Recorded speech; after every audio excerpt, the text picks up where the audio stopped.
ఇక మిథున లగ్న ఫలితాలు తెలుసుకుందాం. ముఖ్యంగా ఈ సమయం అన్నది ఎవరైతే గృహ యోగానికి ప్రయత్నిస్తున్నారో, అంటే సొంత ఇంటి కోసం ప్రయత్నిస్తున్నారో, ఇది ముఖ్యంగా ఉపయోగించుకోవాల్సిన సమయంగా మనం చెప్పుకోవచ్చు. అలానే ఎవరైతే ఉద్యోగం కోసం ప్రయత్నిస్తున్నారో వారికి కానివ్వండి, ఈ సమయం అన్నది చాలా అనుకూలంగా ఉందని మనం చెప్పుకోవచ్చు.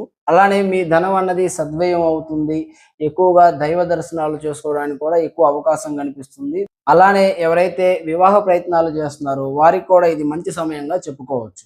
అలాగే మే 18వ తేదీ నుంచి ఎక్కువగా శరీరం త్వరగా అలిసిపోవడానికి ఎక్కువగా అవకాశం కనిపిస్తూ ఉంటుంది. సో, నిద్ర విషయం కానివ్వండి, ఆహారం విషయాలలో ఎక్కువగా లోటు జరగడానికి ఎక్కువ అవకాశం కనిపిస్తూ ఉంది. దానితో పాటు పర్టిక్యులర్‌గా ఈ సమయంలో అనుచిత నిర్ణయాలు తీసుకోలేకపోవడానికి ఎక్కువ అవకాశం కనిపిస్తుంది. అలానే మీ నిల్వధనం అన్నది కరిగిపోవడానికి ఎక్కువగా అవకాశాలు కనిపిస్తున్నాయి.